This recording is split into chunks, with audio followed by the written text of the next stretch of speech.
Welcome to another episode of Success Through Failure. This is your host, Jim Harshaw Jr., bringing you another solo episode of the Success Through Failure podcast. And I had an episode queued up for you, ready to roll.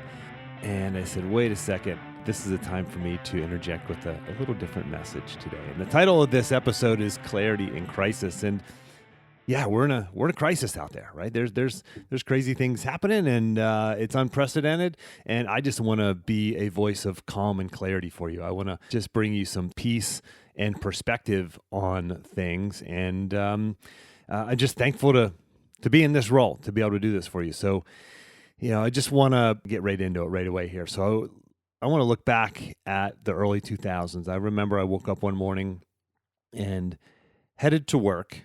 I was the assistant wrestling coach at the University of Virginia, and driving to work, I turned on the radio, and the Twin Towers had been, at least the first one, had been impacted already. And wow, holy mackerel, what a day that turned into be, right? 9/11, 2001, and it was this day that none of us who ever lived through it will ever forget, right? It was a day that we knew that the world as we knew it was going to change. And there was a lot of talk of, a lot of worse things, sort of this crisis going on forever. And there was this feeling that this crisis was going to go on forever, and that terrorism like that was just going to spread across the country. And there was fear, and then the whole economic impact of that day and the subsequent mindset that followed. It was like, is everything going to change, and is this permanent? Well, as we know, that was a very, very tough time for us here in the States and across the world. But we came back to a grounded place. Life got back to a normal. Sure, it was a new normal.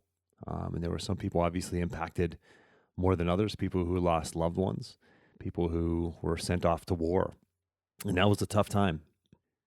But I do want to point out that we got through it. And up until just recently, before this whole crisis with COVID-19, with the coronavirus, and I don't know when you're listening to this publishes, right in the midst of this or beginning of it. I'm not sure, what the future holds, but this is a crisis that we're in, and we don't know exactly where it's going. But just like back then, there was a fear of everything's going to change and we're never going to get back to normal. And we did get back to a normal. And it was amazing, right? You think of the technology and the economy and all the great things that you and I have experienced since then. And we're going to get back to that. So we have to keep that in perspective. Life may never be the same, right? Who knows where this virus is going to go. And it is... there are a lot of signs that it is being contained and slowed down, and that we're going to get through this just fine. And, so we experienced 2001, the 9/11, we experienced the 2009 financial crisis again, right? Talk of this is going to be depression and it's going to change everything forever. And it didn't, right? We came through that one too, right? Just like my parents came through World War II, and their parents came through World War I, and all of the hard things and the hard times that have befallen us. You get through them, right? And we will look back on this someday, and we're all going to be fine. So I just want to give you some perspective. Number one, that things like this have happened before. Yes, this is unprecedented. So was 9/11. So were a lot of other things, right? The Great Recession, all the things that led up to that. There's so many things. So we have to understand that this is part of it, and this is part of life, and we're going to be fine. And at the end of the day, most of you who are listening to this, we are still, even through this crisis, we're still living better than kings just 100 years ago, right? For a lot of people, the challenge here is going to be missing work and binge watching Netflix, right? I mean, sure. Now there's some folks who are going to lose loved ones, some folks who are going to get sick, and I'm don't want to make light of any economic challenges and hardships that we all may face. And I am too. It's already impacted me. It's already impacted me financially. But I do know that, man, I am so blessed and so grateful because I'm sitting here at my desk in my home in a wonderful neighborhood in a great country with great friends and family and people who love me and people who I love and clean water to drink and food. So we have to keep that in perspective as well. Joe DeSena, when I interviewed him, he's the founder and president of Spartan Races. I interviewed him way back years ago in episode number 27. He talked about architecting a little bit of discomfort into your daily life. And he said this, I'm quoting from that episode now. I actually grabbed the action plan. You can grab the action plan from that episode as well as all of my episodes, including this one. If you go to jimharshawjr.com/action, just a couple of page PDF, kind of the highlights and cliff notes and quotes and links, etc., from all of my episodes. But anyway, Joe DeSena said this. He says, I always knew that happiness was not an absolute. It was relative. It's easy to make yourself happy by making yourself uncomfortable and then going back to comfortable. It's hard to make yourself happy if you're constantly raising the bar. First, you get a new car, then you get a new expensive gold watch, and then you need a new house, and the ability to make yourself happier diminishes. But if you take everything away and you're fighting for milk every day, then you could just be happy eating a cracker in the rain. Then you could just be happy eating a cracker in the rain. Listen, there are billions of people in this world who would give anything to be in the midst of the crisis that you and I are in right now. So keep that in perspective. Architect some difficulty some discomfort into your life every day. And then you look at something like this and you go, okay, this isn't so bad. I can get through this. If you listen to the media, everything's going to be terrible. Everything's terrible. And listen, you've got to be educated. But what is the minimum effective dose for you? Sometimes you've got to turn it off. You have to turn it off. Not sometimes, but all the time. Every day you have to find time where you turn it off. Okay, you can't watch the 24-hour news cycle on social media or television media, etc. So what can you do now? And by the way, I'm going to wrap this episode up with action items. Okay, I'm going to just talk for a while. I've got a lot of things I want to cover here, but I'm going to give you 3 concrete, clear action items at the end of this episode that you can go and do and you can implement into your life. Okay, right now. Whether you're listening to this in the midst of this crisis or after this is over and you're dealing with your own personal crisis down the road sometime, I'm going to give you some clear action items, some things to do.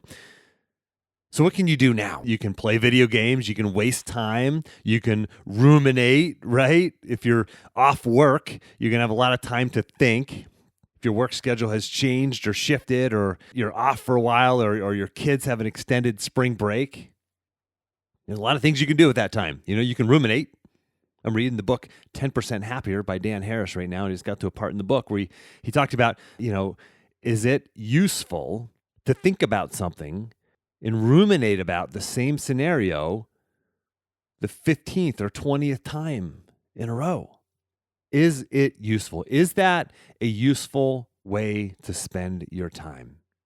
Is that effective for you? If not, you've got to find another way to occupy your mind, right? And just having that perspective, just understanding that makes you go, okay, that's a good point, Jim. I can let go. Right? I'm ruminating on this scenario about my job or about school or about the virus or about finances for the 20th time today. And I'm thinking about the same thing. Well, it's not doing me any good. Do your thinking and then move on. Journaling helps. Journaling helps you get to a point of clarity where you can let it go. Or journaling or talking out loud with a counselor or a coach. And that's been my role with some of my clients. But you can spend your time ruminating or you can spend your time doing other things, right? Listen, this is going to end.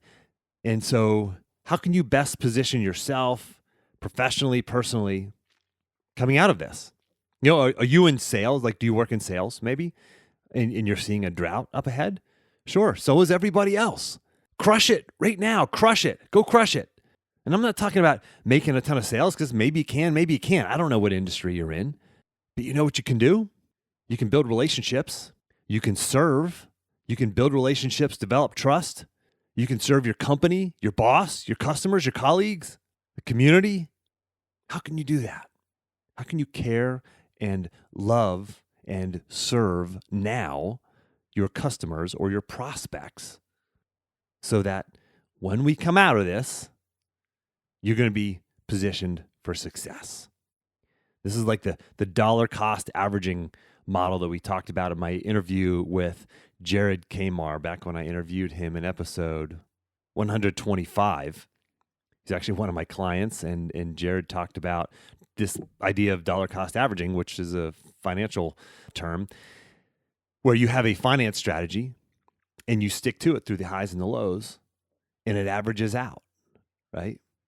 And it's the same thing here. It's like, what can you do now? What are the habits? What are the things that you can implement so that as you go through this and get out of this, you'll be positioned well? I don't care if you're in sales. I use that example. Maybe you're a teacher, right? Maybe you work in some totally different field. What can you do now? Who can you serve? How can you help? Right? And doing it for totally altruistic reasons, just giving, caring, loving, serving. Well, guess what? That's also good business. That's good career advice. Helping, right? Listen, if you have time off, if your kids have time off of school, if you have time off of work, if things have shifted in your life and you no longer have, kids' sporting activities in the evening or something like that for a little while here, be intentional with your time. Nature abhors a vacuum. Guess what? Your time is going to get sucked up and filled with something. Thumbing through social media or binge watching Netflix or whatever it is. You're going to fill that time. It's going to get filled. Watching the 24-hour news cycle. Be intentional with that time. How else can you use that time? Family time? I just got off a call this morning with one of my clients, Jeff. You know who you are, Jeff, if you're listening out there. He told me this. This is, came from Dr. Gilbert, who from the Success Hotline, who I interviewed back in episode 33. Get to versus got to. He's like, I get to spend more time with my family. Are you thinking that way? Are you thinking, how can I actually enjoy this? Wait a second, what? What did Jim just say? How do I enjoy this? Yes, this is a mindset.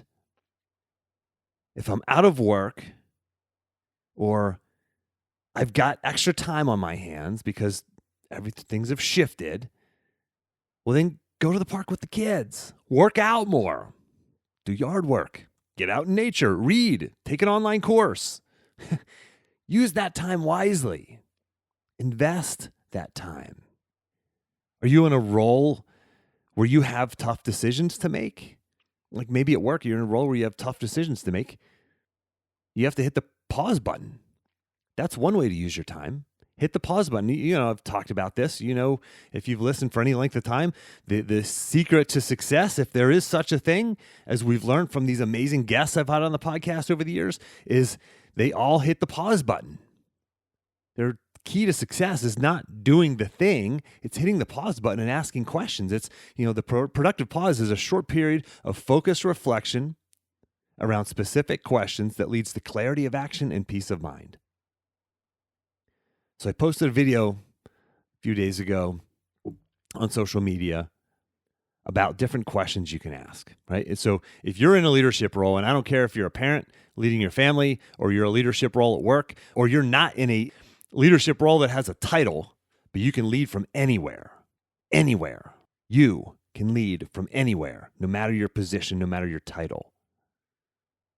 But your response will be determined by the questions that you ask.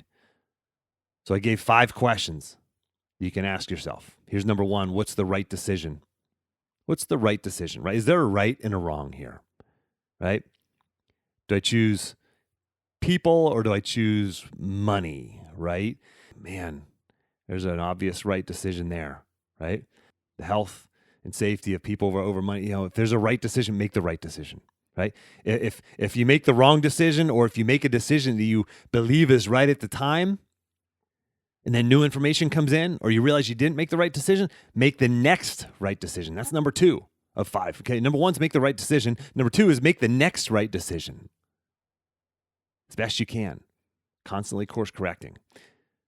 Number 3 is this: what's important now? What is important now? Because you're going to be we all are swimming in information and in conversations and news outlets and media and social media. So many conflicting voices coming in. What is important now? Think about that question. That's a powerful one that cuts right through the clutter. Number 4, what resources am I not yet leveraging? What resources am I not yet leveraging? Like if you're a teacher, you have to teach from home, right?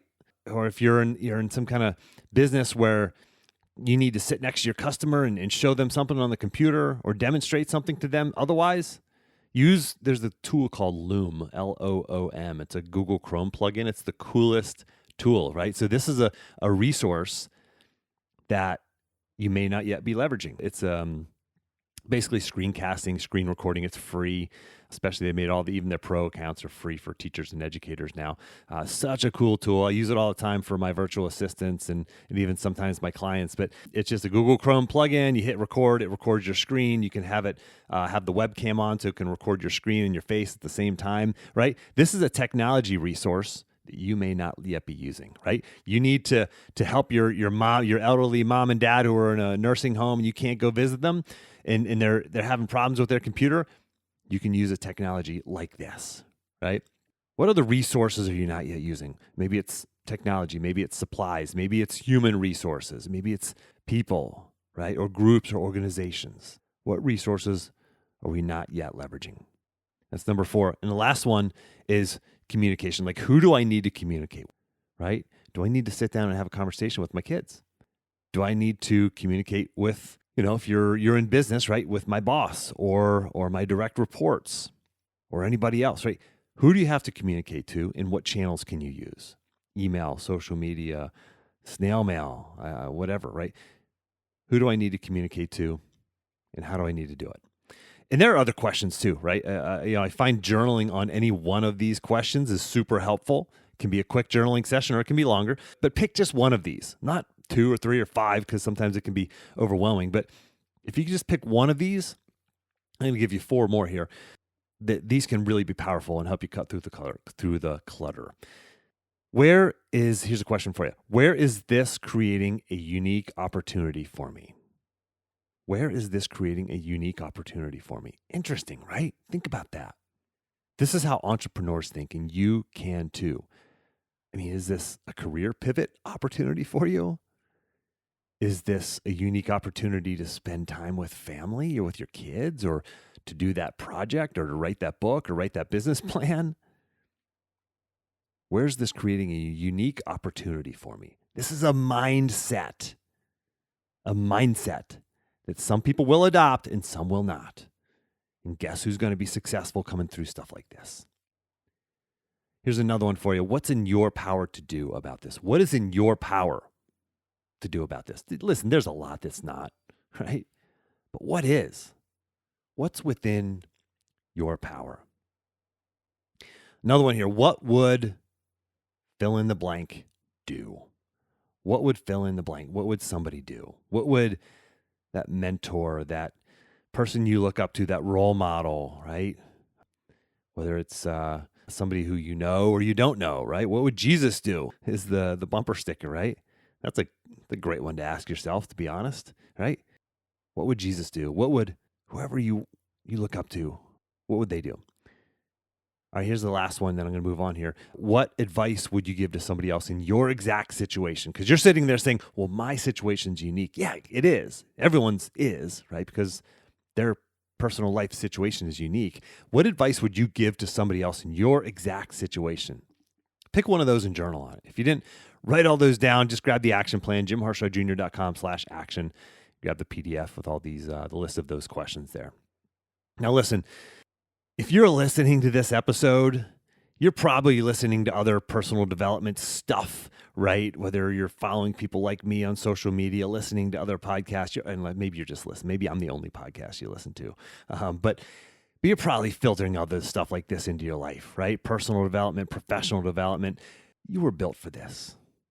Now, for those of you who are my clients who are listening, those who are pathfinders, because my program is called Reveal Your Path, you're uniquely positioned for this. Now listen, if you're a client, you're not a client, if you've been listening for a long time and maybe you followed my teachings in the process of Reveal Your Path, you're uniquely positioned for this. You are built for this.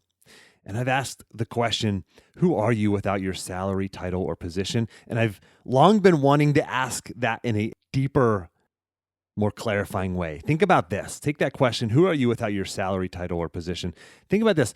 Who are you not only without your salary, title, or position, but without your home, without your country? What if something happened and you were moved to another country and you're stuck in a refugee camp? Then who are you? That's the deeper question. And if you're a true pathfinder, you know who you are. You know your core values, and you can live those out no matter the circumstances. Whether it's after 9/11, whether it's going through this challenge that we're going through right now, whether any personal challenge you have in your life, whether you're on top of the mountain or the bottom of the mountain, it doesn't matter. Who are you? You're the same person. And what do you bring to the table? How do you live? What is the foundation for your life? What is the foundation for your life? And for a lot of folks, it's God, right? I'm going to read two quick messages, tweets from two of the University of Virginia wrestlers. These are UVA wrestlers. They had their dreams, hopes and dreams dashed because the NCAA wrestling championships were canceled, along with a lot of other things. And this is what they said. This is what they posted. Justin McCoy posted this. He said this actually the very same day. He said this. He said, maybe God, this is a guy who qualified for the national championships. This is the peak of our sport. There's supposed to be 40,000 people in the stadium. It was going to be held in an indoor football stadium in Minneapolis at US Bank Stadium. 40,000 people. This is the pinnacle of this sport in the United States. 40,000 people in the stadium and another, hundreds of thousands, whatever the number would be watching, maybe millions by the time the national finals come on Saturday. But he said, maybe God wants us to fix our eyes on him at this time and know that nothing else matters. Not sports, not money, nothing except for his love for us and our love for others. Listen, whether you're a Christian or not, that's got to resonate with you, right? What matters? The last four words there is our love for others. Think about that. This has come from he's probably 18 or 19 years old, right? 19 probably, 19 maybe 20. And he said that. What perspective, what amazing perspective for somebody who's just had his life dreams, hopes dashed. And then Jay Aiello, he's ranked top 10 in the country. It's another guy, probably 21, maybe 21, 22 years old. He said, the sun will still rise in the morning. No matter how bad things seem or how dark it can get, there will always be a light shining. And he got that from John 1, 4, and 5 in the Bible. Like, these guys have a foundation. Man, that is powerful. What is your foundation? Right? I talked about the core values. Is there something even bigger than that is your foundation? That's what you live by in challenging times. I don't care if it's this one or any other challenging time in your life. You're going through a divorce. You got other things going on in your life. What are you built upon? What are your principles? If you have those identified, you are built for this. If you want to work on that, and I had no intention of promoting anything, but listen, you can jump on have a free call with me, 30-minute coaching call. Go to jimharshawjr.com/apply. You can grab a time on my calendar. But listen, you've got to do this. This is the kind of work that helps you get through things like this, right? I talked a lot about quite a few little action items you can do through this conversation so far, but I'm going to give you 3 as I wrap up here. 3 concrete things that you can do. Are you ready? Here's number 1. Identify a time every day where you turn off the media. Social media, the news, put your phone down, turn it on silent, turn the television off, get away from the media, right? Spend time with family, go for a walk, cook a nice meal, whatever it is. Identify times during the day where you can just turn off. Number 2, what can you do of value, right? If your industry is a mess right now, can you build relationships with prospects? Can you reach out to people? Can you show them how much you care? Can you spend family time? Can you write that business plan? Start writing that book? Can you do something of value, right? What can you do of value right now as opposed to just sitting on your hands? Number 3, productive pause. I mentioned the productive pause. Short period of focused reflection around specific questions that leads to clarity of action and peace of mind. That's journaling. That's working with a coach. That's prayer. Now, listen, I've had this thought over the years of like extending this definition of the productive pause to this sort of revised definition. And I don't think this really encapsulates it as well, but there's this sort of extension of this that I see as like this short period of focused intention around specific actions that leads to clarity of action and peace of mind and balance and clarity in your life. So that would include things like exercise, eating right, getting sleep, reading. Double down on those core habits. What are the core habits that you know that you need to do to be the best version of yourself? You have to be the best version of yourself for your family, for your clients, for your colleagues, for your community. Just do these things, right? It's going to be easy to drink more alcohol and cope with any stress that you're facing with more food, more alcohol, staying up late, etc. No, eat right, exercise, get the right amount of sleep, read, pause. I hope you take action on these. And I'll wrap up by saying this again. Be grateful. Be grateful for the blessings that you have in your life. Because at the end of the day, we're still living better than kings 100 years ago. Thanks for listening. If you got any value out of this, I hope you'll consider sharing it. Share it with a friend. Share it with a family member. Share it with somebody who needs it. This is episode 239. So just tell them to go to episode 239. Find Success Through Failure podcast on iTunes or Spotify or Google Play or any of the other places you listen to podcasts, and go to Jim Harshaw, or just go to episode 239, or you can go to jimharshawjr.com/239. As always, take the time to get clear on your goals and embrace failure as a stepping stone on your path to success.